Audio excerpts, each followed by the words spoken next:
Hi guys, if you don't know me, my name is Jake and the channel you're watching, 787 Dude, is about planes and aviation. And in today's video, we're diving into a topic that might seem a bit, well, short-sighted at first. But we're talking about the incredibly brief domestic flights. You know what I mean by this is quick domestic flights. You know, that within the UK that are operated by big airline, you know, also known as British Airways.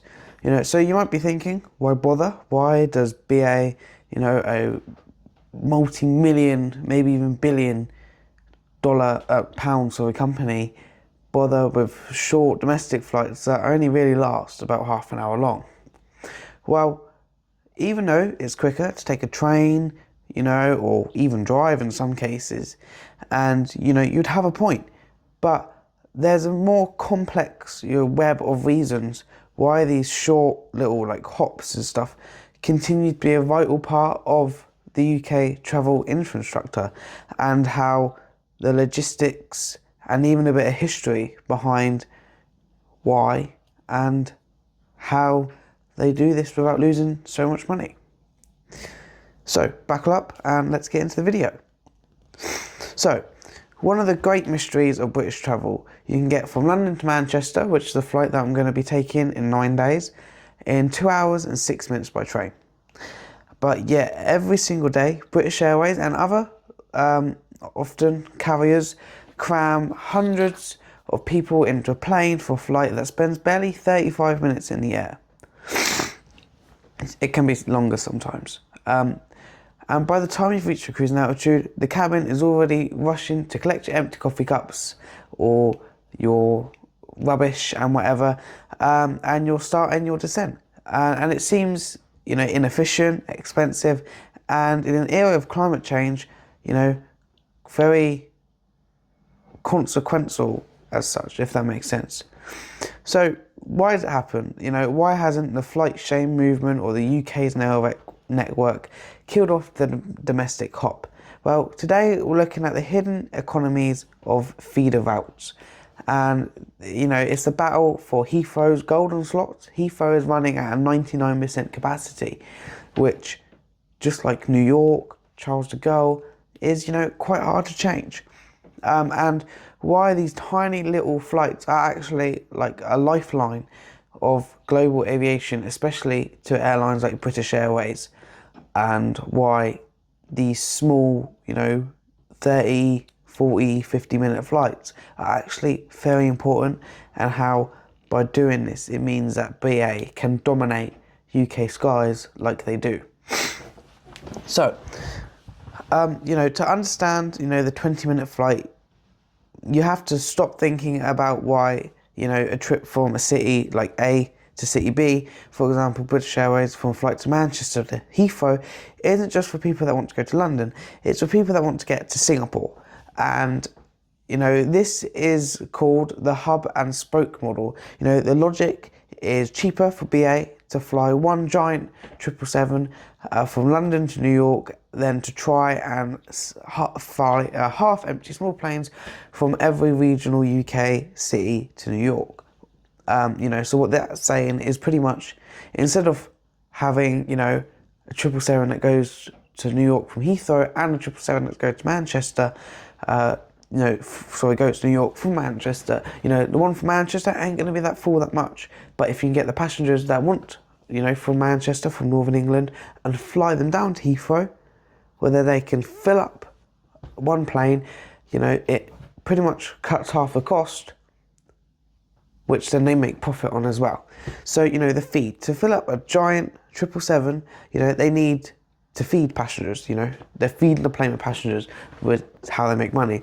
And, you know, from the regions into the hub like Heathrow, for example. So the seamless experience. If you live in Edinburgh, you can check your bag in at 6 a.m. and fly to London, walk across the Terminal 5 and board the flight to Los Angeles, and your bags will follow you, fingers crossed. You know, and if your first flight is delayed, the airline is legally obligated to, you know, get you to your final destination. That's the one good thing about connecting a flight that you book with one airline, especially on the same airline, because if your flight is delayed and you miss your connecting flight, then the airline has to sort you out legally by law. So, you know, and you try doing that with a train. You know, if the train is delayed and you miss your flight to Heathrow, that's usually on you, and there's nothing the airline can actually do about it other than give you a refund of the small price that you actually paid for the ticket, or try their best and rebook you on a new flight.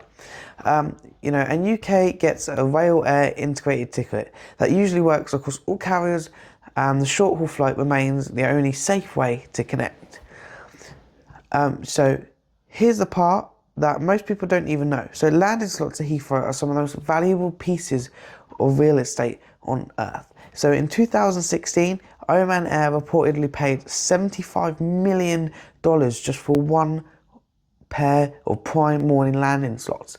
And, you know, the morning landing slots are actually a very big thing, and that's why most people don't actually understand how much money airlines will go and pay for these, you know, slots at between 6 o'clock and 11 o'clock in the morning, which makes no sense. And I think that's a really interesting video, so I will make one eventually, you know, maybe next week before I go to Manchester. Because have you ever wondered why most flights that come from America and land in, you know, Europe leave, you know, evening in America and always arrive early in the UK? Well, obviously it's down to the time difference, but airlines do it for, well, a big reason as well, because, well, first thing first, you know, which I'll briefly cover it because I will make a whole video on it. You know, if you're flying overnight, then the winds are quicker and people sleep on overnight flights. You know, they don't do red eyes, they sleep. And if you've got a business traveller, you know, that needs to get from America to Europe, so New York to London, while they're flying, you know, overnight, so they can have a sleep and then they can get to the airport and they can be at their business meeting, whatever, in, you know, a couple hours of arriving, which is great. Where if they landed, you know, in the daytime, then they might even have to, you know, spend an extra day, or be quite tired for their meeting, which obviously isn't great. And there's many, many other reasons that I'll get into in another video. So moving on, there's a rule in aviation, you know, you use it or lose it. So under the historical grandfather rights, which is crazy, you know, grandfather rights, it's a silly name, but some things are. You know, if an airline doesn't use their allocated slots at least 80% of the time, so for example, BA operate out of two terminals out of Heathrow, Terminal 5, which is their main terminal, and Terminal 3, which they operate only a few flights out from. But if you think, you know, Terminal 5, it has loads and loads of gates, like loads of gates. You know, so 80% is quite a lot of Terminal 5. And if they weren't using that, then that means other airlines could, you know, eventually start moving into Terminal 5, which wouldn't give the big premium luxury that British Airways tries and offer in Terminal 5, it being their own terminal, which lots of airlines do have, but lots of airlines lack that. And, you know, that's one way that BA can sell their product even more. So if they don't use this, then, you know, they're going to lose some slots to other major competitors like American Airlines. Even though they're part of the same airline group, they're still a major competitor, especially in the North America, you know, flights. Obviously they are a North American airline, but you know, they might lose loads of competition.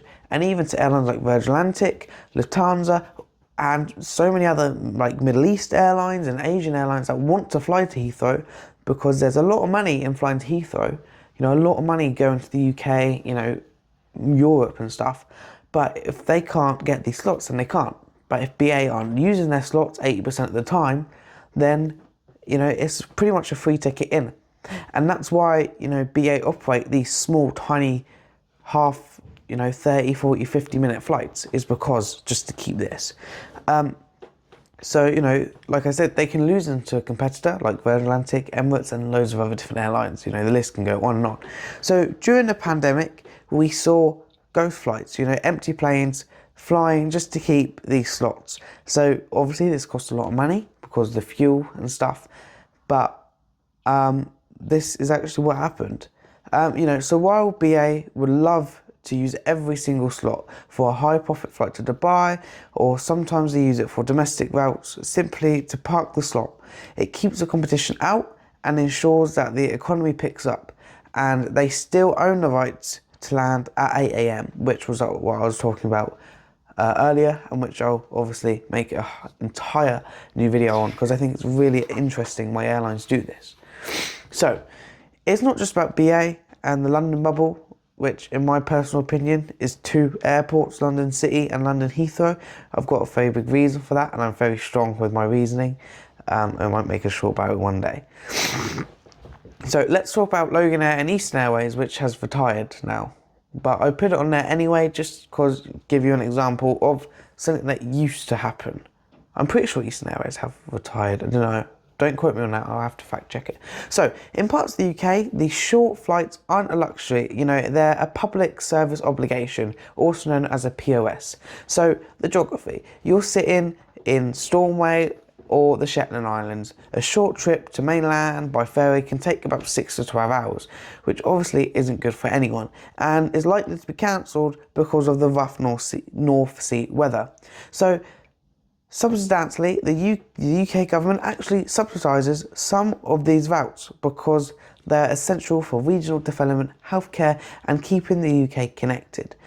So there's a Northern Ireland that you can take a train from Belfast to London, then you have to get a ferry, which is massive time massive time usage that you don't really want to do. Or you can have a 60-minute flight for the millions of people living across the Irish Sea. Domestic aviation is the only way they can stay integrated with the UK economy. And that's why some of these flights are actually really, really important. And that's why, the government will make sure these flights are still running, even though if there's a flight that actually can make so much more money, they have to keep these flights running, because otherwise people can't and they won't be connected. And it just boosts the UK economy as well. And it means that tourism also can expand in small little areas, which can really help them out. So, we have to talk about carbon, not cartoon. I don't know why I said cartoon. So we have to talk about carbon emissions. It's probably one of the biggest problems with domestic travel, especially, short flights from London to Manchester, London to Newcastle. You get the gist. And a short haul flight is at its most polluting during takeoff and landing. And when the flight is only about 20 minutes long, which obviously doesn't normally happen with BA because that costs way too much money, a huge percentage of the fuel burn happens in those first 5 minutes. So France has already started banning domestic flights where a train journey is under 2.5 hours. And when a train journey exists, that's under 2.5 hours. So why hasn't the UK? And if you didn't know that, then that is actually quite a big thing. So if you are trying to go to France and you are trying to, hop cities, which I would love to do one day. I think personally the best way to explore a country is to go from one city to another city to another city to another city and really experience the culture. That's what I want to do when I'm older, is just, city hop, I like to call it. So privatised rail. So the UK rail system is expensive, really expensive. And often a last minute flight to London is cheaper than a last minute train ticket, which is crazy to think about. You can fly cheaper than going on a train. And sorry for the pause there, that probably look like seconds. So the infrastructure. So until HS2, so the high speed 2, is fully functional, and reaches the north, the time savings of rail aren't quite enough to kill the convenience of a plane for many business travellers. And because of this, it means that people more are likely to fly than get a train or even drive. And yes, you can go, well, actually, if you factor in all the time of the total it takes you to drive to the airport, and even if you live next to the airport, you still have to, the 2 hours before the actual flight itself and then after the flight, which, yes, makes sense, but for someone like me, I don't care. I could be in an airport for 7 hours, nothing to do, but actually, for me, there's a window there, onto the tarmac, boom, that's 7 hours me done. Give me some food, keep me running, that's fine, you know. So we see, you know, at the end of a 20-minute flight, probably not soon, but the way we fly will change, you know, and seeing the rise of electric, so eVTOL aircraft and hydrogen-powered regional planes like those being tested by ZeroAvia in the UK. I've probably pronounced that wrong. You know, and these short-haul domestic flights exist because of a perfect storm, a massive global hub at Heathrow and a fragmented rail system, which will improve. And one day, you know, lots of these short, you know, 30 to 50-minute flights that just city hop in the UK won't be here anymore. And because of this, you know, because of this fragmented rail system and the unique geography of an island nation, which is the UK, an island nation, you know, a 35-minute flight that connects a small town to the entire world, which obviously is what BA is trying to do. So what do you think? Is it time to ban domestic flights, you know, in the UK, or is it connectivity argument too strong to ignore? Well, let's argue about it in the comments. So comment down below your thoughts and yeah, I guess, and tell me what you think about it, because personally I think it's a great idea. Also, it's a great idea to test out the business class, which I am or am not doing, you know, on flights. And for us as geeks and people that just want to go on a plane, or even are scared of planes and don't like planes, don't like flying at all, then a short domestic flight is actually a really good way just to give something new a go. Because, you know, you put it in the eyes of someone who hates flying, they don't really want to fly, you know, to, I don't know, Spain, whatever, say an hour and a half to 2 hours long, because if they really hate it and just, you know, get so nervous, then they have to get back as well.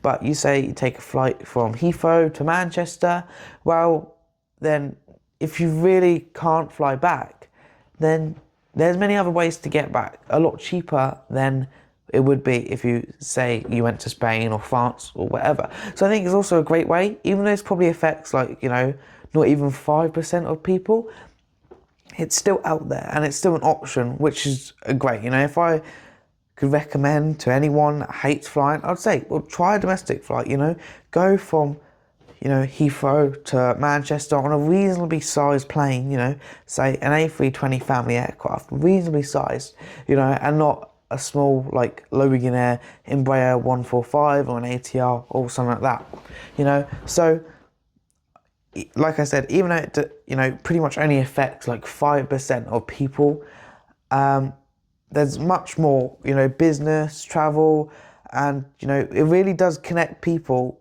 You think, because you can't book a British Airways flight from, you know, non-stop from Manchester or Newcastle or Liverpool, whatever, to Asia, Africa, North and South America, you know, and you can't even book a flight to Europe, you know. The only flight that BA operate out of Manchester, to my absolute knowledge, which I'm 99% sure of, is the flight to Heathrow, and that operates about 8 times a day some days, which is crazy to think about it.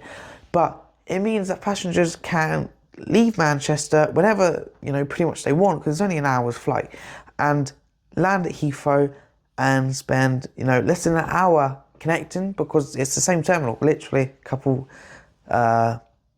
minutes away, and get to, you know, continents like Asia, North and South America, Africa, wherever they want in the world with British Airways. And because of this, it means that it connects Northern England and pretty much the entire of the UK with other places where you can't fly with even some airlines from, say, Manchester or Newcastle, whatever. And the only really way is to fly to airports like Heathrow and Gatwick. And if you have BA that can do a non-stop flight from airport like Heathrow included in the price, then to people that's pretty attractive, and especially to someone like me and other av geeks out there that gets 2 flights, you know, in getting there or getting home, sounds pretty good to me. So as I did on the other video little videos ago, I thought I'd do another pop quiz. Yay, fun.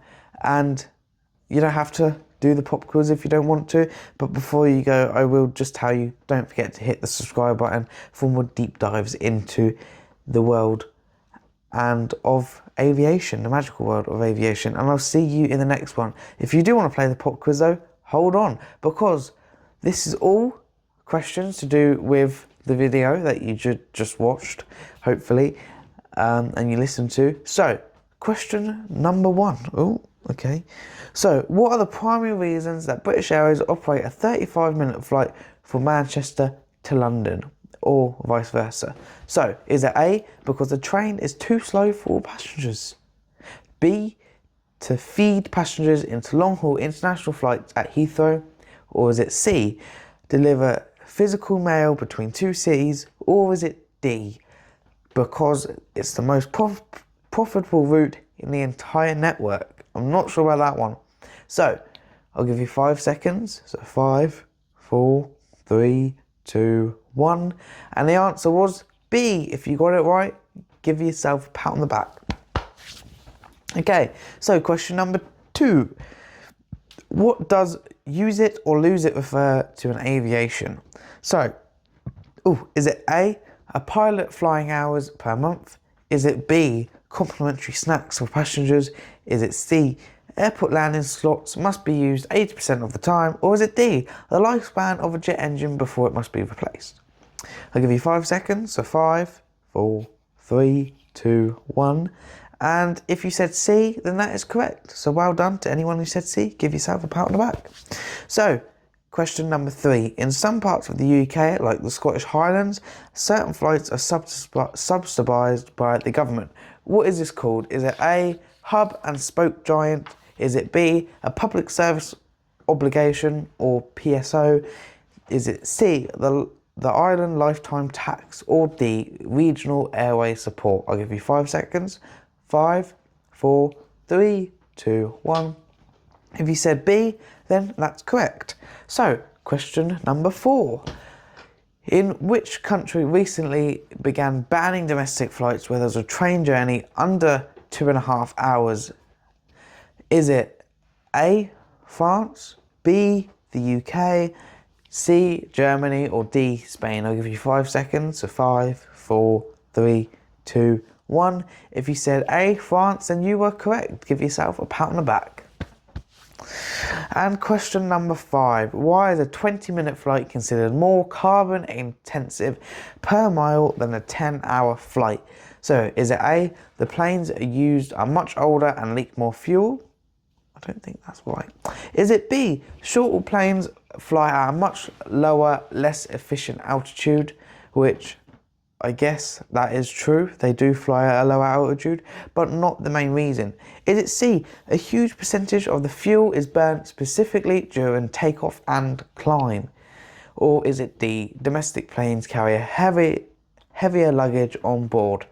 And the answer was, I'll give you 5 seconds. 5, 4, 3, 2, 1. And if you said C, a huge percentage of the total fuel is burned specifically during takeoff and climb, you were right. So, I'll give you the answers once again, just in case you missed it. So, question number 1, the answer was B, hub and spoke airport model. Question 2, the answer was C, slot hoarding or grandfather rights. So, use it. So 80% of the slots have to be used at all times.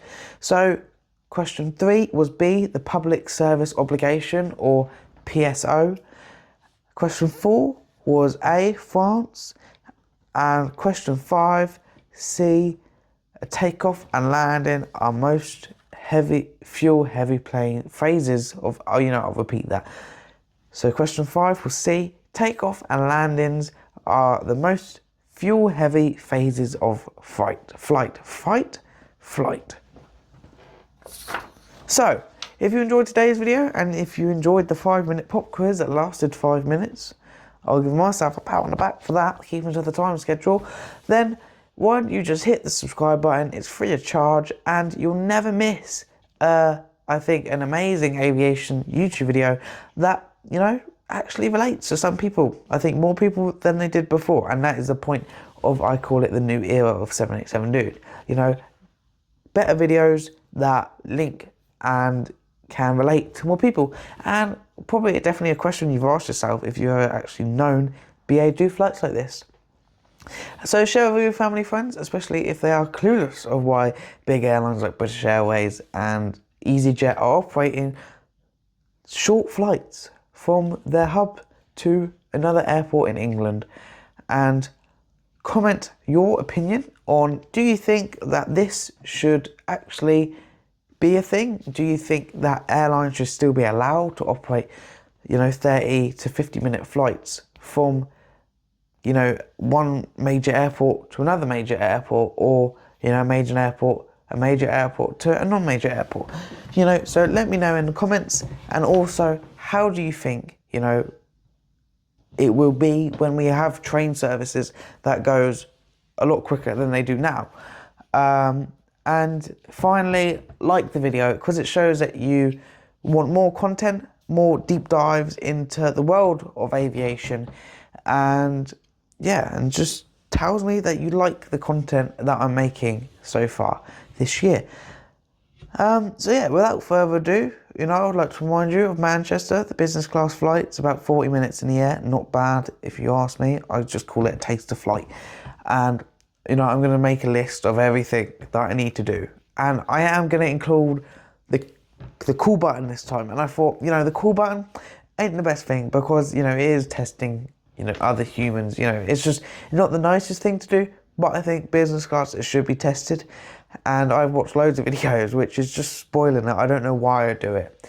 And I know what I'm going to ask for. I'm going to ask for if they have any pillows and blankets. If it's a no, the first flight, the second flight is in the evening at night time when people start to go to sleep. So I'm going to ask for it then as well. And hopefully I'll get maybe even 2 or just 1. Who knows?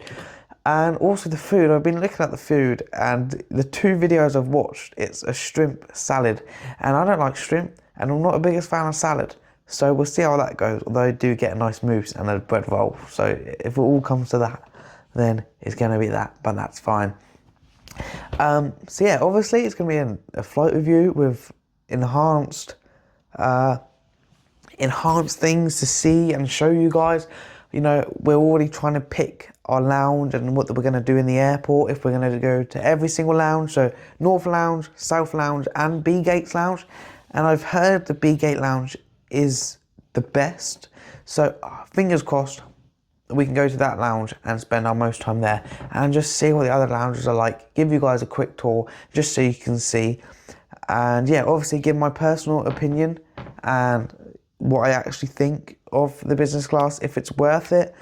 This isn't economy anymore, this is business class, so we are going to get a bit more serious, a bit more picky. Even though BA is my favourite airline, doesn't mean they can't get criticised for stuff that should be, compared to other airlines. Obviously, I've never flown business class before. It will be my first, so I bet you when I fly business class, next time it will, after Manchester, it will probably broaden my experience with business class and maybe look back and go, oh, was that actually that good?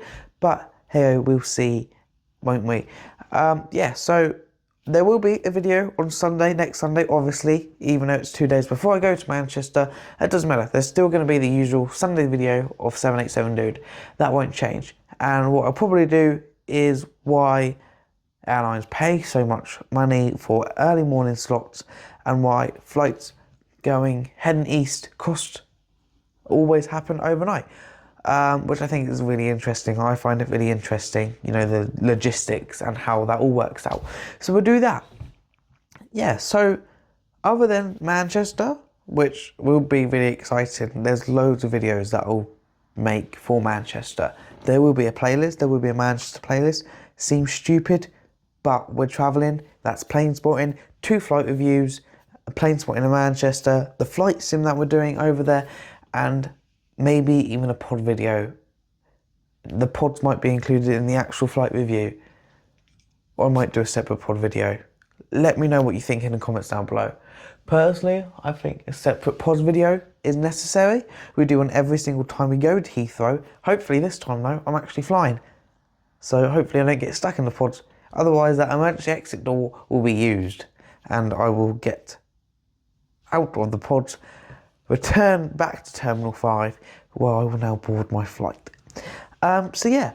So enjoy the rest of your day. It's, what's the time? Oh, 10:30 when I'm filming it. Do you want to see outside dark? Yeah, that's it. So that's the view outside. If you enjoyed today's video, then good for you. I enjoyed researching any extra information that I need, because obviously I do research stuff. I want it to be as factual as possible, and I'm just yapping now, which I've realised. So thank you for watching this Sunday's episode of 787 Dude, and I'll see you in the next video.